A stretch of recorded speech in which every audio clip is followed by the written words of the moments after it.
Missed an episode of your favorite podcast? Choose from over a decade of content in our archives, not just the latest episode. All free at GCNlive.com. This is your call to action. Get prepared, America. Economy, survival, energy, disasters. This is USAPrepares.com. Informative radio, educational radio. Interact now by emailing instructor@USAPrepares.com or text at 434-390-7953. Class, please take your seats. Now, your instructor, Vincent Finelli. Everyone all set, cocked, locked. Here we go. Your dial set correctly to USA Prepares. Thank you for being in class with us. We broadcast 5 days a week, Monday through Friday, 9 a.m. through 11 a.m. Central Time. So if you'd like to call us, that is the time to call. Guineith Isaacs is with us live in Australia. Welcome, Guineith. Hello, Vincent. How are you this morning? Hey, doing well. Thanks for staying up late today to be up with us. I really appreciate it. You know, Guineith, I'd like to start very simply with something that we didn't plan to talk about.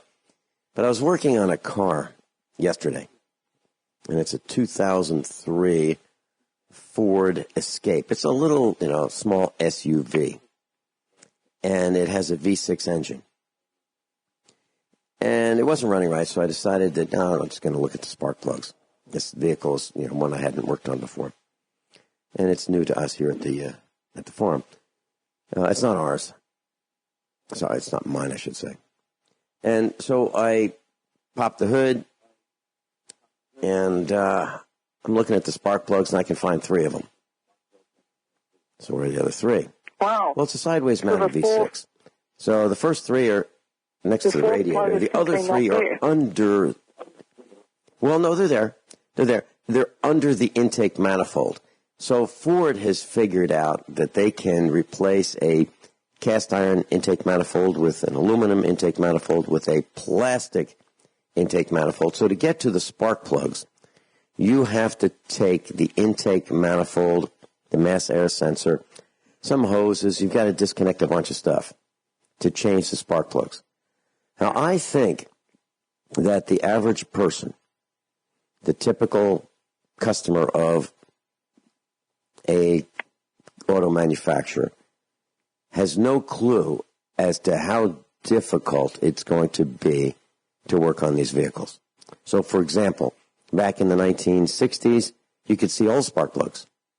You just walk from one side of the fender, to around the front of the vehicle to the other side, and you could see the spark plugs. You could see the wires. You could see the distributor cap. You could see it all.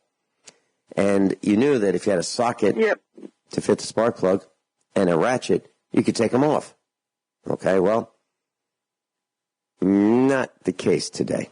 Now you need special tools. You need deep sockets, you need long extensions, you need a flexible handle on the ratchet, and then you need tools to take off the intake manifold. And when it comes to things like, well, how about the fuel pump? Well, the fuel pump is in the tank on a lot of these vehicles. So let's say you have a Ford pickup truck, 1976 model. Well, the fuel pump was mounted where you could see it. Okay? You could take two bolts out, remove 2 fuel lines, one for the suction line, one for the discharge line, and you'd have the fuel pump in your hand. It's like if you're slow, maybe 20 minutes. If you're fast, 10 minutes. Now, on a Ford pickup truck, they've mounted the fuel pump in the tank. The tank is under the vehicle. Well, if you have your vehicle sitting in your driveway or at your farm, you can't get the gas tank out without lifting up the vehicle. So you need a lift to get the gas tank out, or you need to jack the vehicle up on jack stands, or you take the bed of the pickup truck off. Now, how many people does it take? I think it would take 4 people to get it off, safely. I may be wrong. Maybe you can do it with 3, but I think you need 4 people to take the bed off. So what used to be a 10, 20-minute job is now a $1,000 job. And the fuel pumps used to be about $10. Wow. Now the fuel pumps are about $200. That's for the part. It has gotten so complicated. Well, and here's the point of all this, Guineith. The point is that people are buying these vehicles and saying, well, I've got a problem with my old vehicle. Geez, it's going to cost $300, $400 to fix it. And, I spent $50 to $100. And, it seems like every 6 months I'm putting $50, $100, $200, $300 into it. And I've had it. I'm going to get a new one.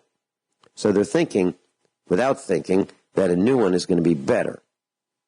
And it's going to be better in the short run until the warranty expires.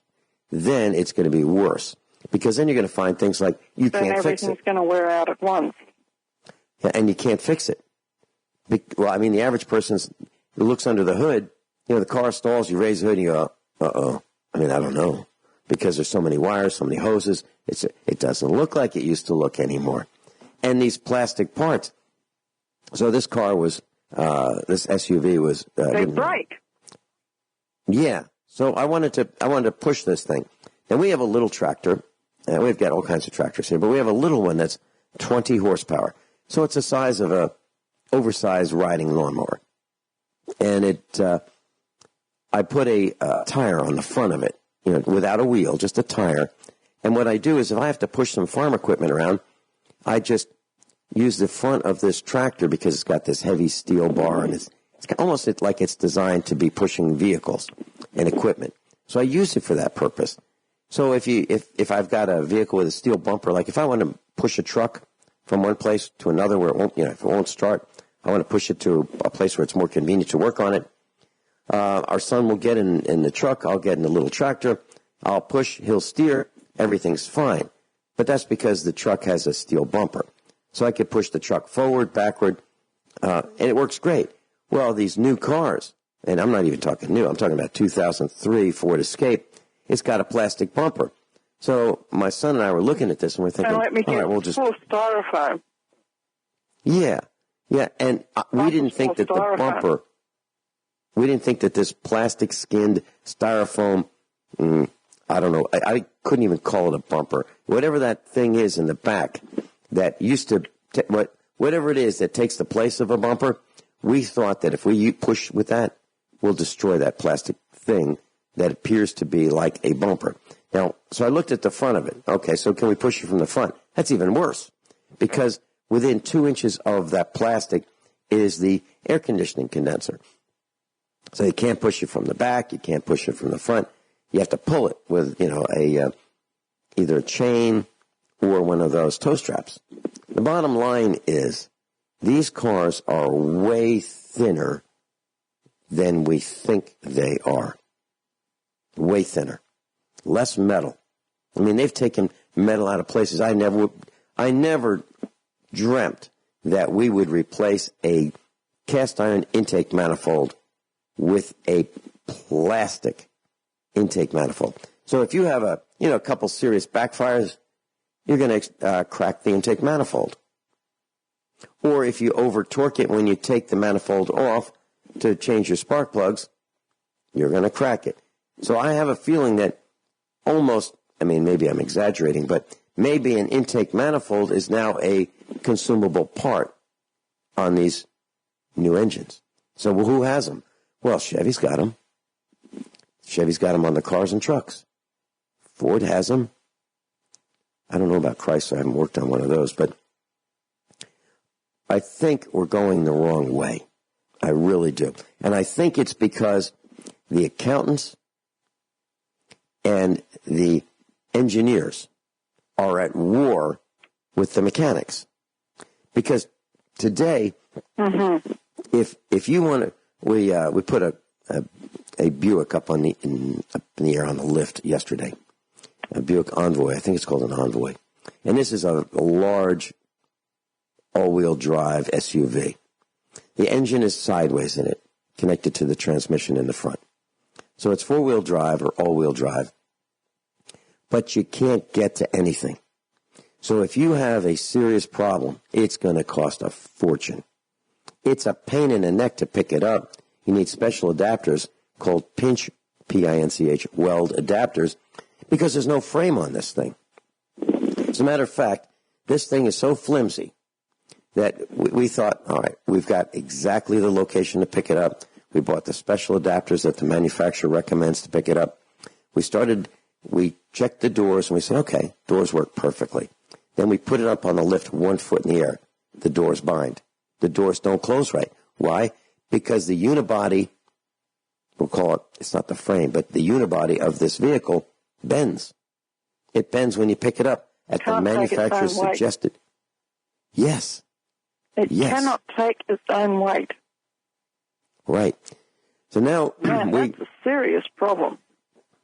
Right. What happens if somebody gets T-boned in one of these vehicles? Well, I think the answer is if you look around. They die. If you look around at crashes. If you look around at crashes, you'll see, wow, that's a lot of damage. How could somebody destroy their vehicle at what you'd say would be a minor crash? Absolutely totaling the vehicle. I mean, if you have a little front end, well, we just fixed one of those. One friend of mine had a little front end impact, low speed, and there was a truck in front of him. Truck slammed on his brakes. Sun was in my friend's eyes, and he just hit the truck with his the front of his car. It took out the hood, damaged the radiator, damaged the air conditioning condenser, damaged the skin on the bumper, the plastic, the headlight. It was $5,700 worth of damage. Now, back in 1985 or so, and I don't know the exact years, but about 1985, the government said, United States government corporation said, you will, if you're an auto manufacturer, you will create cars that have 5-mile-an-hour bumpers. So that if you run into something or another vehicle at 5 miles an hour or less, you are not going to damage the hood, the grill, all that. You're just going to have these shock absorbers in the bumpers, which will absorb the impact and not damage the vehicle. Well, we've improved things since then. Now, if you have a 5-mile-an-hour impact, I think you're going to total your vehicle. No kidding. They are now so... Well, one of our other instructors hit a couple deer. They just jumped out in front of him. He hit him, totaled his SUV. Totaled it with a front-end impact to a deer. How's that possible? We'll be right back. Guineith Isaacs is with us. And, Cliff, I don't want to bore you with this, but I just want to give you the overview of what it takes to remove and replace the spark plugs on this Ford Escape 2006 V6. They also have this in the Ranger engine. So really simply, okay, now it used to be that if you wanted to replace the spark plugs, you'd have a spark plug socket and a ratchet and some extension, maybe a 2-inch extension, maybe a little bit longer. And you would loosen the spark plug wire on the spark plug, remove the spark plug with the spark plug socket, put the new one in after you've gapped it, and put the spark plug wire back in. Okay? Now, if you're really careful, you wanted to mark them and make sure you put the right wires on the right spark plug, you could mark them with Sharpie. Well, here it is. This is for the Ford Escape. All right. So loosen. Well, first you remove the plastic engine cover. That's covering the engine. Then you loosen the hose clamps that hold the intake tube to the throttle body and the air filter housing. Then you remove the throttle cable. It's connected to the accelerated mechanism. Then you remove the cable bracket from the intake manifold. Then you disconnect the throttle position sensor and the idle air control connectors. Then you remove the vacuum hose and the vapor hose from the vapor management system. Then you remove the vacuum hose from the exhaust gas recirculation valve. There's 2 of them. Then you remove the exhaust gas recirculation tube. Then you remove the vacuum hoses from the back of the intake manifold. Then you unclip the electrical connectors from the manifold. Then you remove the nuts that hold the wiring bracket to the exhaust gas recirculation solenoid. Then you remove the wiring. Then you move the wiring and hoses out of the way. Then you remove the 8 bolts that hold the upper intake manifold to the lower manifold. Then you put some clean rags into the intake ports so that nothing falls into them. Then you unplug the connectors on the coil-on plugs. There's 6 of those. Then you remove the bolts and the coil-on plug. Then you gap the spark plugs, and then you replace the intake manifold gaskets because you're going to need new ones. That's how you do it. That's how you change the spark plugs. Nothing like anything I've ever had to do before. Yeah. The average guy I can see and gal really, really big problems there. For one thing, it's too complicated. And any ordinary person, I think that their chances of putting it all back together in the right order are pretty slim. And if you don't put it back together in the right order, your car won't go. And especially when you started talking about throttle lines, I thought, OMG, they're going to fiddle with the throttle lines? That's going to be a problem if you get it wrong. Yeah. It's going to be a huge problem if you get it wrong. My parents had a Ford Galaxy back in the 1960s, and they had a Ford station wagon back in the 1960s. And I was the guy that changed all those spark plugs and tuned them up for them. And I had a 1968 AMX. Actually, I still have it. And yeah, I've taken those spark plugs in and out, no problem. I mean, it was really, really simple. But now it has gotten too complicated, and I really think there is a war going on with the mechanics. And when a new vehicle comes out and the mechanics get to see it for the first time in the shop, whether it be Ford, Chrysler, or General Motors, I have a feeling that the mechanics all get together and kind of say, I can't believe it. I can't believe what they did this time. They've made it impossible. To change the starter, I used to just slide under my AMX. I would slide under there on my back without a creeper, one of those boards with wheels on it. I would just slide under there and then take a couple wrenches, disconnect the starter, and then put another one in. Oh, no, can't do that now. It is really complicated. There's so many things in the way. Replacing a starter is now a big job. Big job. And it's way more expensive. It's not $14.99 anymore. Now you're talking about a lot of money to replace the starter and a lot more in labor. It's out of control. So, class, look under the hood before you buy. So, class, we're talking about, again, we took a detour today, unanticipated. The detour is that if you're going to buy a vehicle, and it's a new vehicle, you will be in for an absolute shock when it comes to repair these things. So I went to a website called Ford-Trucks.com, Ford-Trucks.com. And there's a forum. And this guy said, quote, my 2002 Escape XLT just hit 94,000 miles, and I brought it in for its first tune-up. I got a quote of $350 from a local, doesn't say local dealer, doesn't say garage. It says from a local, includes plugs, fuel filter, air filter, and labor. Does this sound a bit high, or is $350 an average price? So this guy just wanted 6 spark plugs, maybe even 4. I'm not sure whether there's a 4 or 6-cylinder engine, an air cleaner, and a fuel filter. So I looked up what the prices are. If I bought those parts retail, spark plugs would be $4 a piece, 6 of them would be $24, fuel filter is $9, and an air filter $14. Retail prices, $47.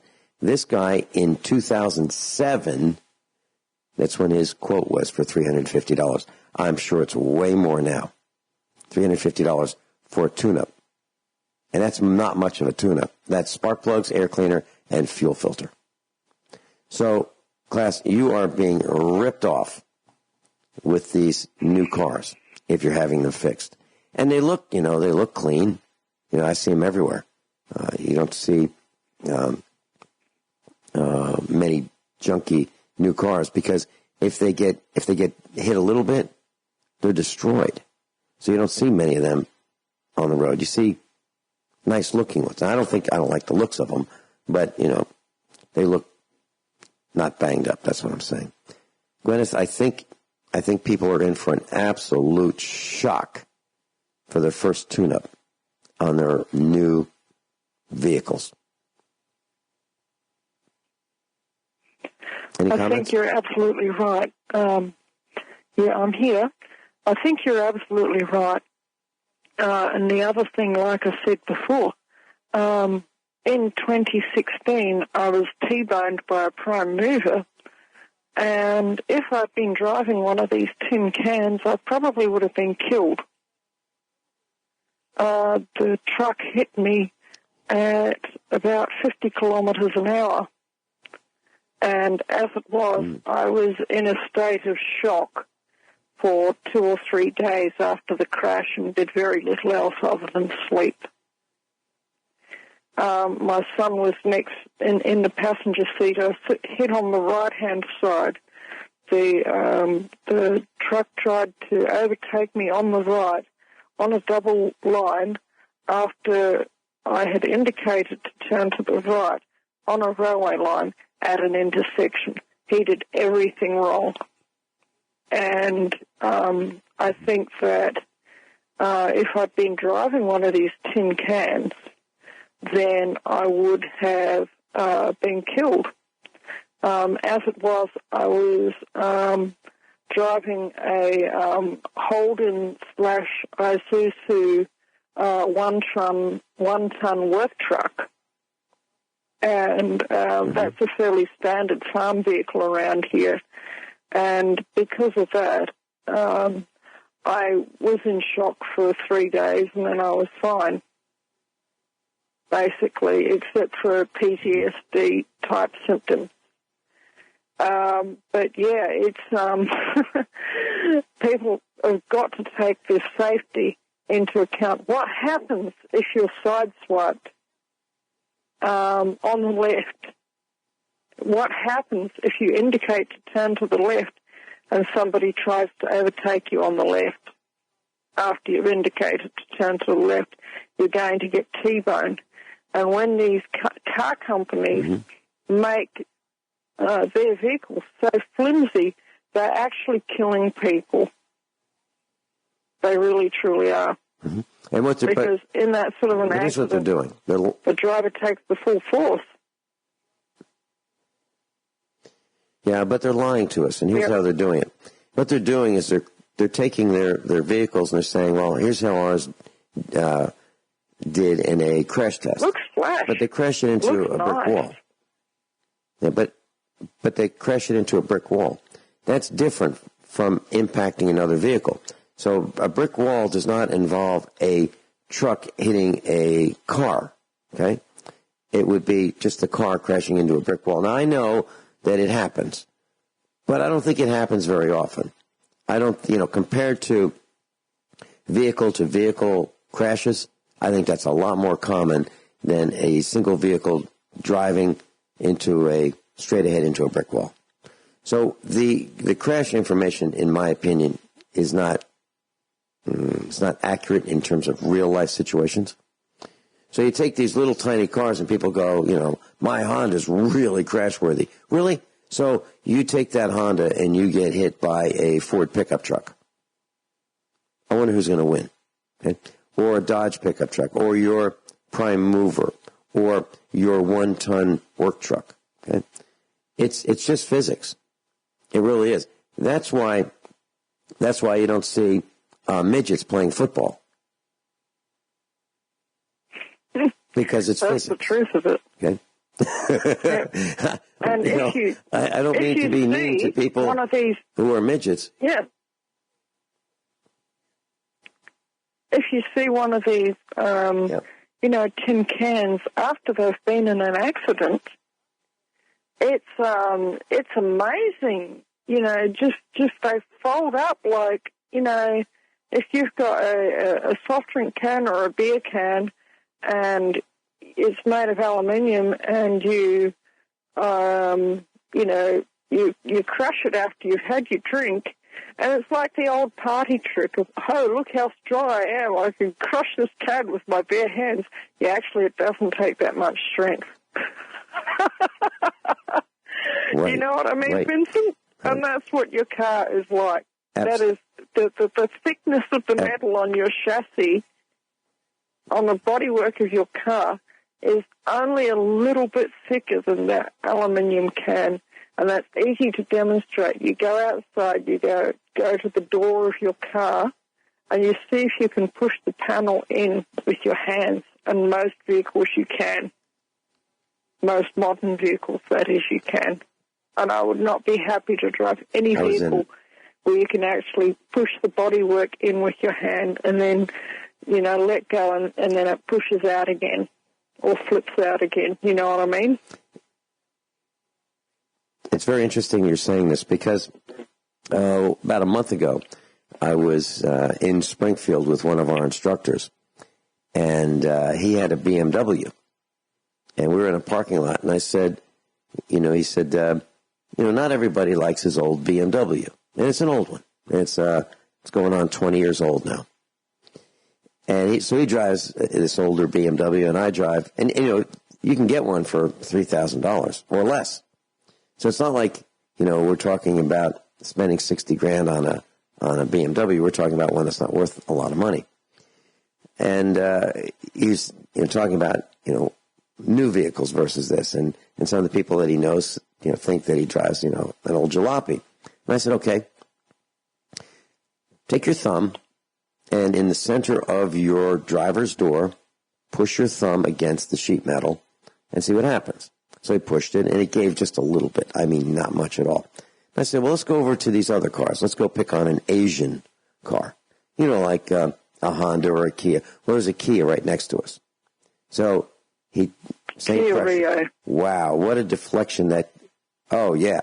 We almost tipped the Kia over.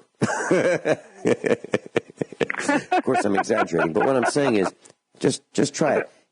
Next time you're at the Chinese factory outlet class and you're around a whole bunch of vehicles, just, don't go to damage it. Just do a little test with your thumb and push in the side of your vehicle versus something else. So if you're driving, a German car or an American car, try it versus the Asian car.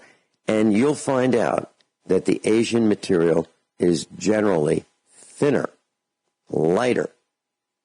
And that's one of the reasons they get better miles per gallon, typically, because they're pushing less weight around or pulling less weight around, depending on whether it's front-wheel drive or rear-wheel drive. Bottom line is it's physics.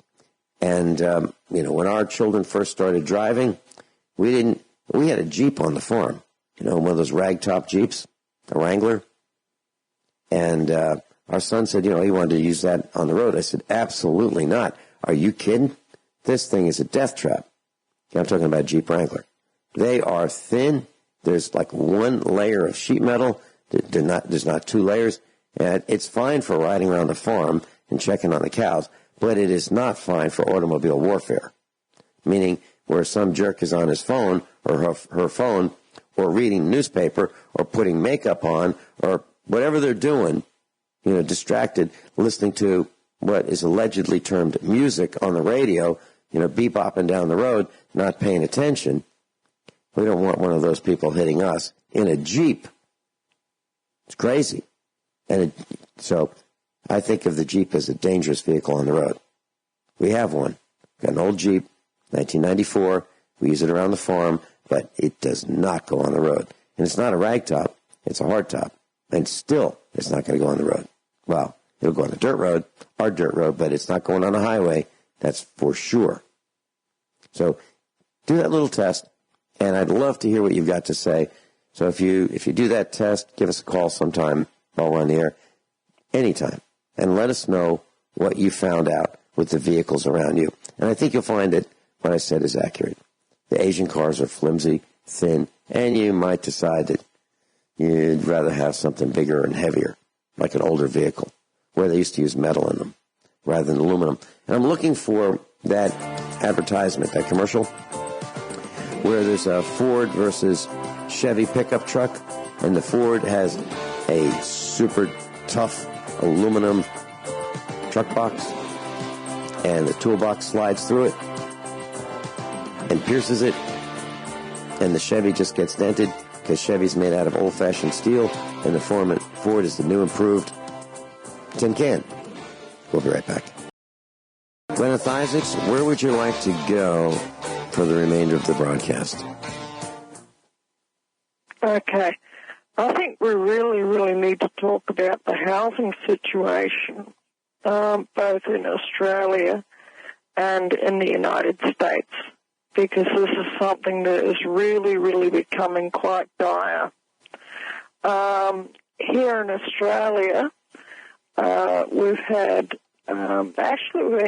an Australian 60 Minutes program. Okay, we have that particular, I don't know what you would call it, current affairs show here in this country on a franchise basis. And I think I sent you the video earlier. If anyone wants to go on the YouTube, they can, or whatever video, service you like. You could type in Australian 60 Minutes housing, and it'll probably come up in the first 10 search results. And our housing market is absolutely ridiculously overpriced for a 2-bedroom terraced house. Okay, these are row-type houses you get in inner city areas, in older parts of inner city areas, unrenovated in Melbourne. It will cost you $1 million for a 2-bedroom, 1-bathroom, unrenovated terraced house in Melbourne. And that is absolutely ridiculously disgusting. And in Sydney, in certain areas, the average house price, some areas in 2016 was $1.2 million for an ordinary detached suburban 3-bedroom, 1-bathroom house. $1.2 million in 2016. And today that house will sell for $1 million, which sounds like a lot of money until you take account of the fact that, that's a 16.5% drop in value over 2 years. Actually, the actual statistic that was given in the video was from 2017 until now. So, that's 16.5% loss in value in 1 year.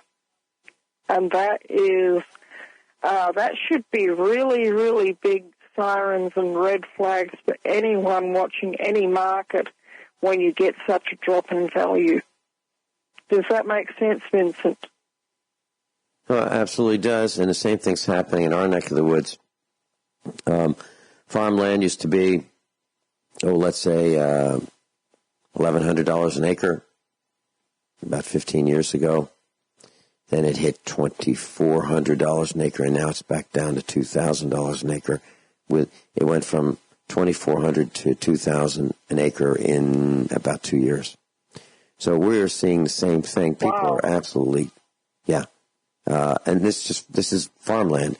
Now, it's not land that you'd be able to run a plow through and raise corn. You could raise some corn, but if you bought 100 acres, you wouldn't be able to have 100 acres of corn because the land's not very flat here in the Ozark Mountains. But I think it's still a great value. I'd rather be here than in the city or in the suburbs. But property values are coming down, and I think it's because this this illusion of a booming economy is just that. It's an illusion. People I know are having a tough time. I mentioned yesterday that I've been working on the weekends, making sure that a camper trailer is in really good shape for a family that's going to be moving into a 26-foot camper trailer. That's going to be home.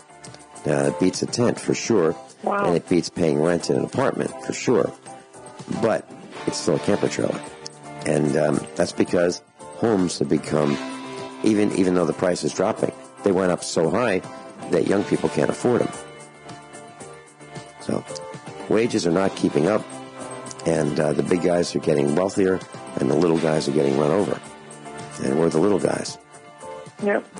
So you're right. Well, there's a lot of complexity to this topic, and I'd love to spend the whole next hour on it. There we go. We're going to.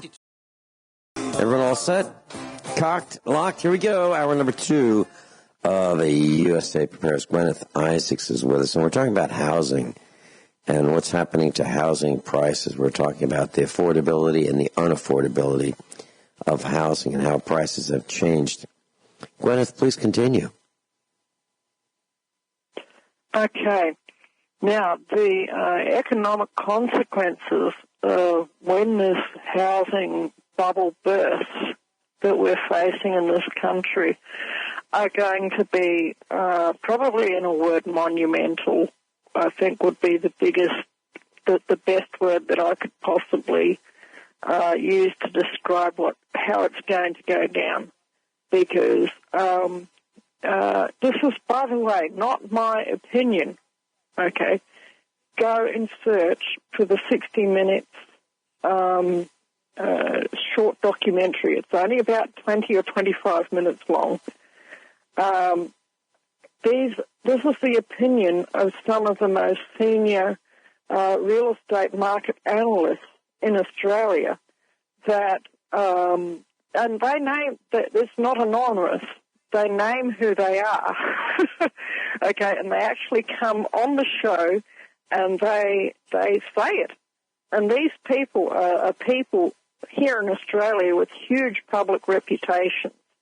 They would not say something like this if it were not true. And they are saying that in the 2018-2019 tax year, that it's estimated that the major real estate markets in Sydney and Melbourne will lose 40% of their value. So to put that in context, that 2-bedroom, 1-bathroom, rundown terraced house in, let's say, Brunswick, Melbourne, which today costs $1 million, in 12 months' time will cost $600,000. And I know from when I was studying, I had to study.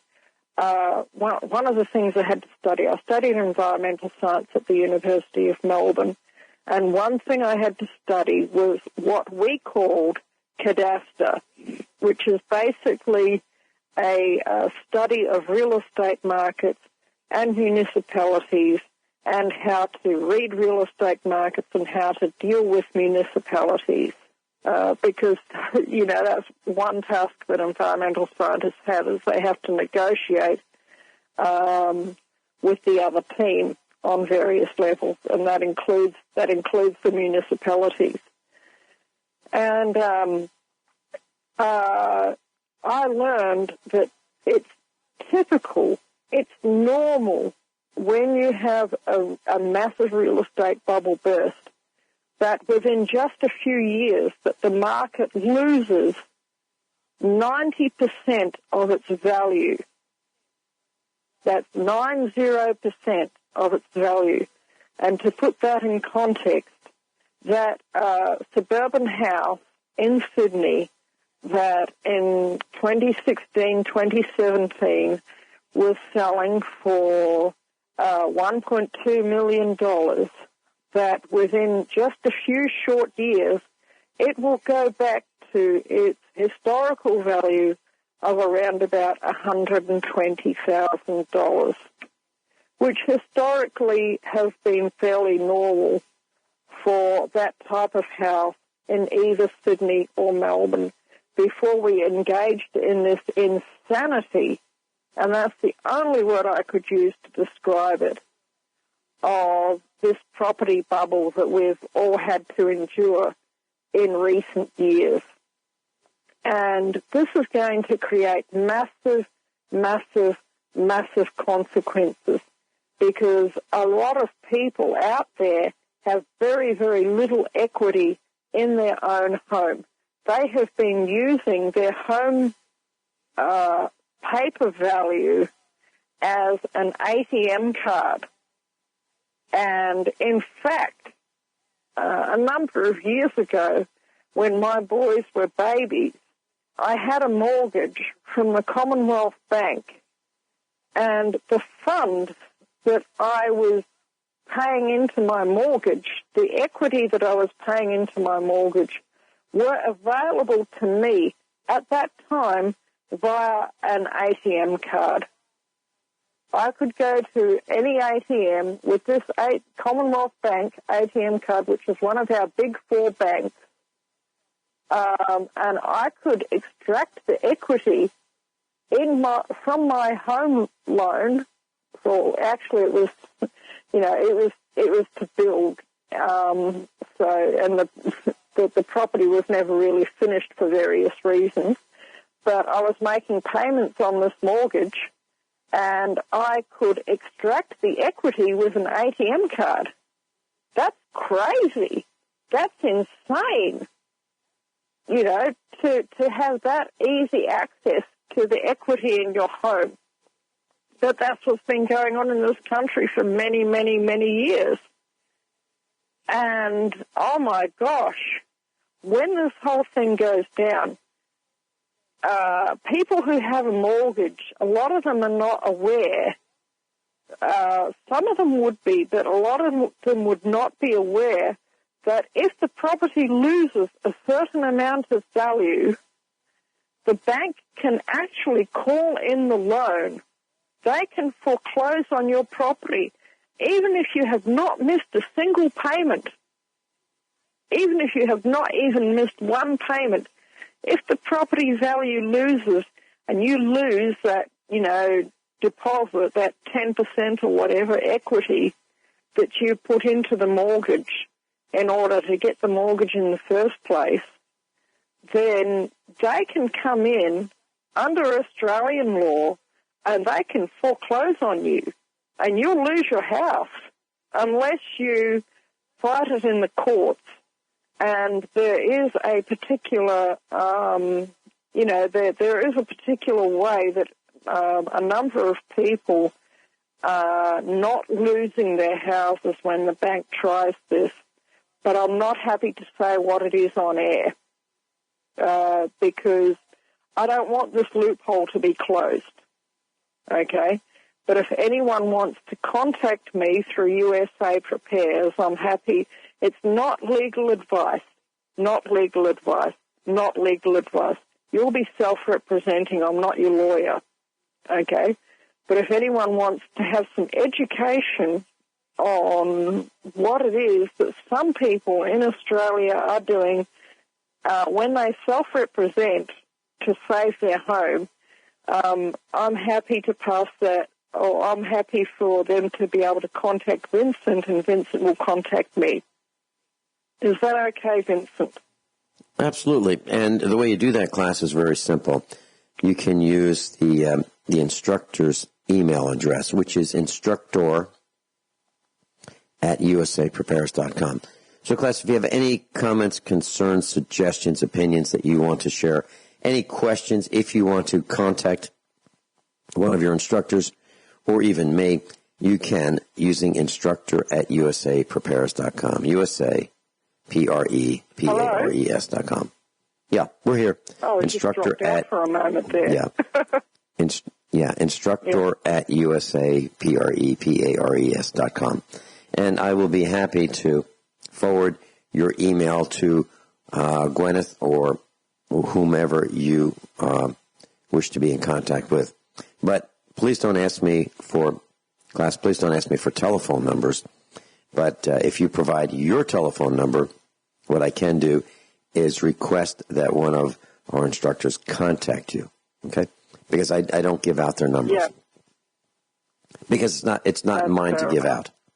It's not mine to give out. But I will put you guys in contact with each other. Okay? So if you're interested, you know how to get in touch with Guineith through USA Prepares, and I'll be delighted to do it. Guineith,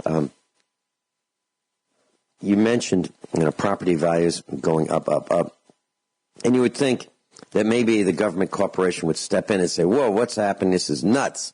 This can't continue. It cannot continue. Well, I don't think that's the case, because the government corporations, the local ones, the local municipalities, the counties, are excited about property values going up. Why? Because your property tax is based upon the value of your property.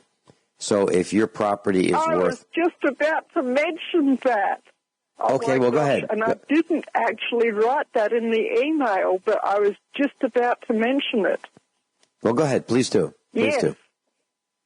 Yes. The higher the paper value of the real estate, the more land rates is what they call them in this country. You would call them property taxes. We don't have state property taxes because under the Australian Constitution, states are forbidden from raising taxes. Okay? And actually municipalities are forbidden from raising taxes too. So if anyone's fighting the rates battle in this country, once again,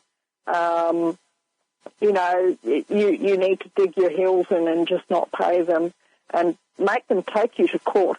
And if the magistrate decides against you, you need to take it to a higher court, and you need to keep appealing it, and it'll get to the High Court of Australia, and you'll win because the High Court precedents have already been set.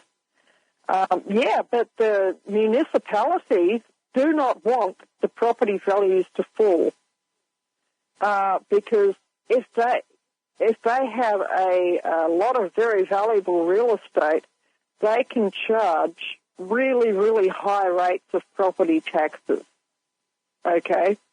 And one reason why I began to fight the local municipality where I live, which is the Loddon Shire Council, was when I moved into this place, my property taxes were $500 a year, and I think that the last time I received a property tax invoice, it was $800 a year, and that's just 6 years later. Hold that thought. So that's like hold that thought. 60%. So, Guineith, we're talking about property taxes. Please continue. Okay. Now, when this real estate market crash happens, which is inevitable, because the thing is that the property prices are getting to the extent now where people cannot get a mortgage. They cannot afford the repayments on the mortgage, okay? And the banks, they cannot continue to issue these mortgages because they'll go broke.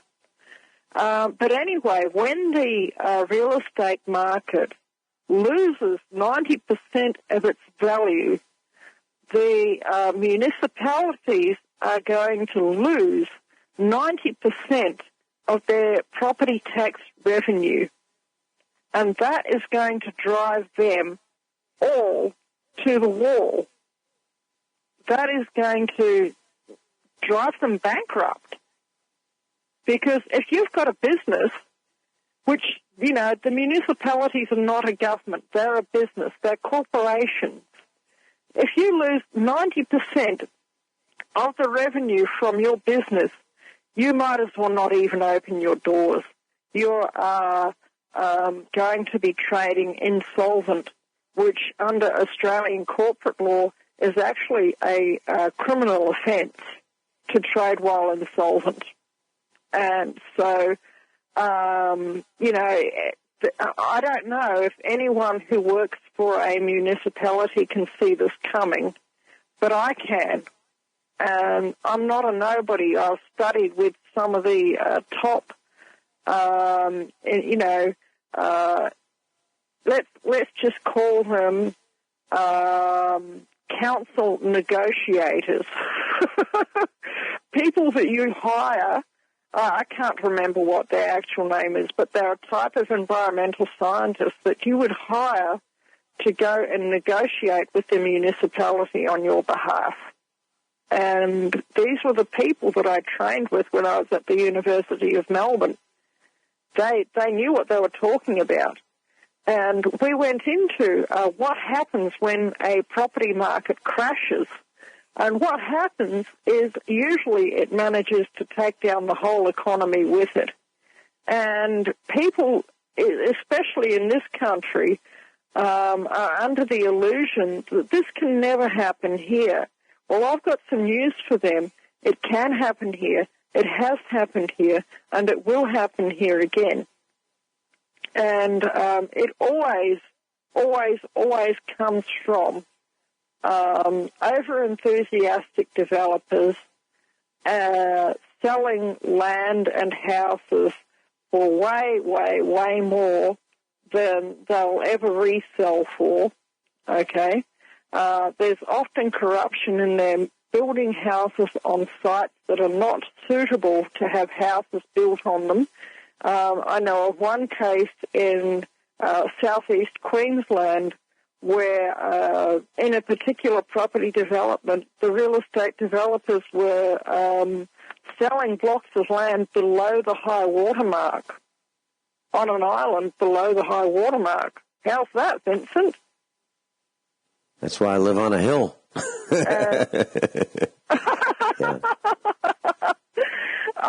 I know this because at one time I bought not one of the ones that was below the waterline, but I bought into this subdivision, but I made jolly sure that my particular block had at least enough area above the 100-year flood level to put a house on.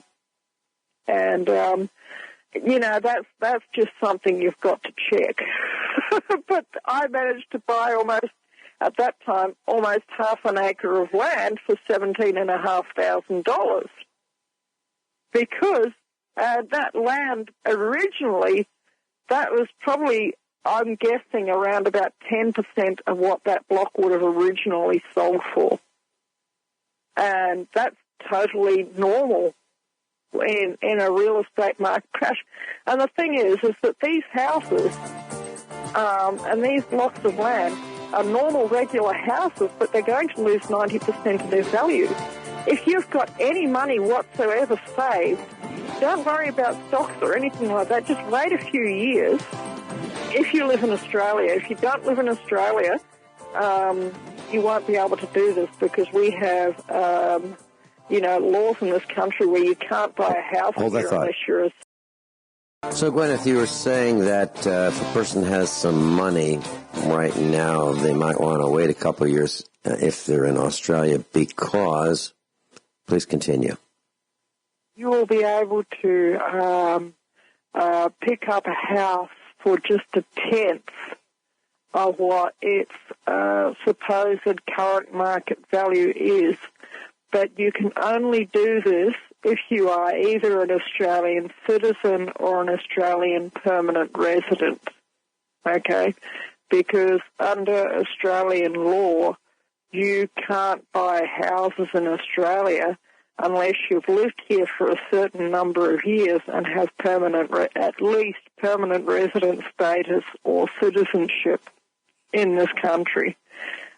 You can buy land, but you can't buy a house, and you have to bear that in mind, okay, just in case there's anyone out there in America who's thinking, wow.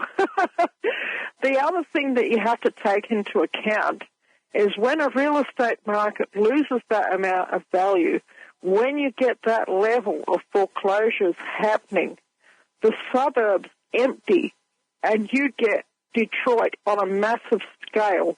And we will see here in Australia the massive homeless camps that you are seeing in the United States at the moment.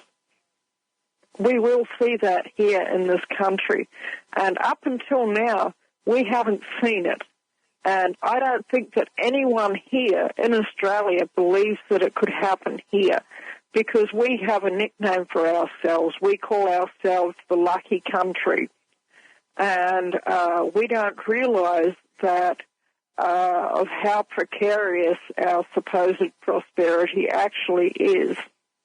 There's a lot of parts of Australia now, actually, where there's massive homeless populations, but most of them are in areas with a high Aboriginal population, and most of them are in very remote locations.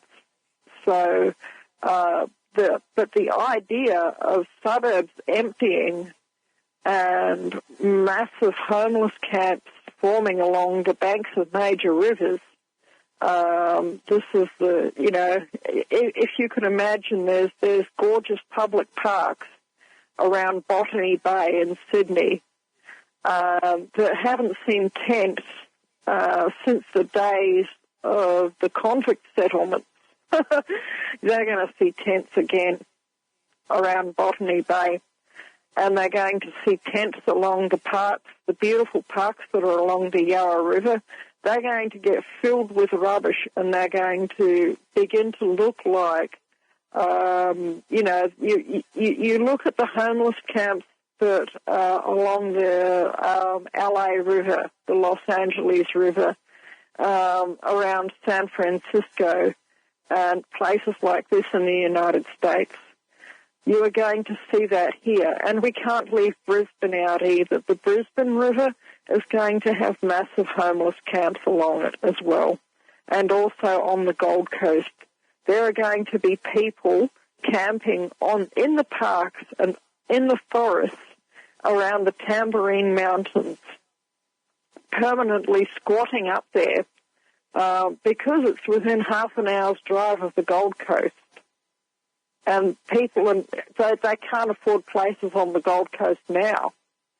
But those they're going to be foreclosed on, all those luxury apartments, all of those, really, really neat little units that you get, absolutely beautiful properties all around the Gold Coast, Brisbane, Sydney and Melbourne especially, but also Perth and Adelaide. Every major centre in Australia is going to have the formation of massive homeless camps because these people, most of the mortgages in this country, 90% of the mortgages are in a very, very precarious state, and they're going to get foreclosed on, and only a handful of people are going to manage to hang on to their properties. And those are going to be the people who don't have mortgages and also the people who know about this legal technicality, let's call it, and are able to successfully fight through the courts to keep their homes. And most of them will be self-representing because although the conveyancers and the attorneys who specialise in property law, they all know about this loophole, they all know about this technicality, but if everybody knew about it, they'd be out of a job, so they won't tell anyone. Does that make sense, Vincent? Yeah, it surely does. And so what you're talking about is housing is becoming more unaffordable with this bubble, and it will break. And here's an example of housing not being affordable. In Springfield, there's this kind of an apartment, and I don't know what this is called, but this is kind of a new concept in Springfield. So in the area of Missouri State University, you can rent an apartment, but it's really a room. So you get a bedroom. It's your bedroom, single occupancy in the bedroom, but it's connected to a kitchen and maybe another room where you can lounge. So we'll call it a kitchen and a living area.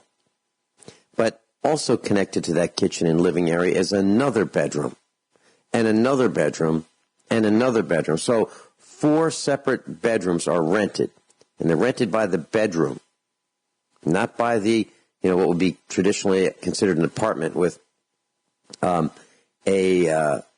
couple bedrooms and a kitchenette or a kitchen and a living room and a dining area. No, this is, you get the bedroom, you get a lock to your door, and then you have access to the kitchen area. So it's a whole new concept. So it's less than an apartment. An apartment is less than a house, right? So that's what's going on, because, it's a shared house, if you will. And that's because housing has gotten so expensive. Now, in Missouri, the average cost for a home is $115 per square foot. That's the current price. So if you're going to price a house, you just multiply the number of square feet times $115, and that would be its typical value. I bought my first house before I married Mrs. Finelli. I bought my first house, I think in 1970, maybe 1977. And I paid $27,500 for it. It was a 3-story Victorian on 1 3/4 acres, just under 2 acres, 3-story, about 2,700 square feet. Needed a lot of work. For $27,500. I paid just about $10 a square foot. Now the price for a home, an average typical home in Missouri, is $115 per square foot. So, more than 10 times what I paid. Now, the average home in Missouri is not on 1 3/4 square acres. 1 3/4 acres. So here is the average home in St. Charles County, Missouri, is valued at, this is Zillow, smartasset.com, $192,900, $193,000 for the average, or the median home in St. Charles County, Missouri. The taxes on that home annually are $2,500. If you go to St. Louis, it's $176,000 value of the house, median, $2,500 real estate taxes. If you go to the county that I'm in Missouri, the average or the median home price is $89,800. Taxes are $486. So, class, if you're thinking about moving, one thing that you absolutely positively need to think about is how much are the taxes, and how does that compare to other areas, and why are they so high? Now, some people would say, I'm really looking for a high tax property. Now, why would they say that? Because they believe that high taxes are a barrier to entry. So the higher the taxes that you pay, the less riffraff you're going to have surrounding you. That's one school of thought. I was going to say, you might get the riffraff next door. Right. But what happens is, if you go to a low tax area where I am, we're in one of the lowest in Missouri, we do have some riffraff, if you want to call it. We do have some sloppy-looking properties. But what we don't have is a lot of enforcement. So there's no homeowners associations where I am. None. No commission that's going to tell me whether or not I can build whatever I want. No inspectors, no detectors, no rejectors. Small police force. If I need them, they're not coming. And that's the way I want it. And I'm not paying for it either. So it's kind of nice. No sidewalks, no street lights, no trash pickup, none of that stuff. I don't see police cars racing around, hardly ever see a police car in our little town. I mean, I heard that a couple of years ago that there were a few, but I hardly ever see them. And it's nice. So look at that, and you can just, the way you find out is you go to the internet and you say, average real estate tax in your state, okay? You type that in, and then you can find it by the county. And you can do it down to the municipality. Absolutely. Because you'll find that municipalities vary. They do. They do. In the property taxes that they charge. Mm-hmm. Yep. And in our county, our property value is just a little bit over 0.5% of the property value, 0.5%. And then what they do is they find out what the property value is based on sales. Then in Missouri, they multiply that times, I believe it's 19%. So if your house is valued at, let's say the market value is $100,000, they would multiply that times 19%, and they'd say, okay, so $19,000 is what we are going to tax, and what is the tax rate? In our county, it's 0.54%. In St. Louis County, it's way higher than that. It's I'm looking at it right now. In St. Louis, it's 1.42% of that $19,000. So that's kind of how the formula works in Missouri. We'll be right back. So, class, we've been talking about real estate prices, property values, taxes, and I just have a quick comment. Now, although our farm is in one of the lowest cost tax counties in the corrupt state of Missouri, it's still higher than I would like. It's too high for my taste. So I've fought it, and I've had ours reduced. And you can do the same thing. You can go in, do the research on your property and, your neighbors, and figure out what they have versus what you have. And then what you do is you go and you set up an appointment to discuss exactly how your calculation for your taxes was made. Whether you have been assessed for a basement or not, exactly, square foot by square foot by square foot of the house, the property, exactly how it was calculated. And you don't have to let them in. Just ask them how it was calculated. And if you find anything that you disagree with, you say, it's not right. It's not right. So in Rich Sheben's example, the assessor assumed that he had a bathroom and interior plumbing, and he doesn't. So he challenged it, and he got his taxes lowered. I challenged ours. They said, oh, you built a barn, and here's how much it's worth. And I said, no, that's not how much it cost me to do it. And just because it would cost someone else that much to do it doesn't mean it costs me that much to do it. So I challenged it, and I got our property values lowered. And you can do the same thing. I've done it twice in my life, and I've won both times. Okay? So you have to ask lots of questions. Now, be prepared to spend a couple hours. Bring your calculator and your pad, and don't yield. You don't have to be confrontational.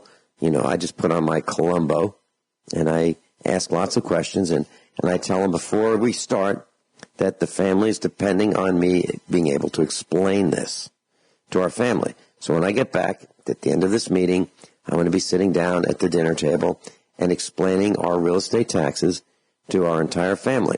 And I have to have enough information in order to do that. So I am dependent on the tax assessor to carefully and correctly and with detail explain exactly what has happened so I can read from my notes and explain it to my family. That's how I do it. And what that really means is I really want to know. I want to know every detail. And I'm not satisfied until I find out every detail. And I'm not leaving until I do.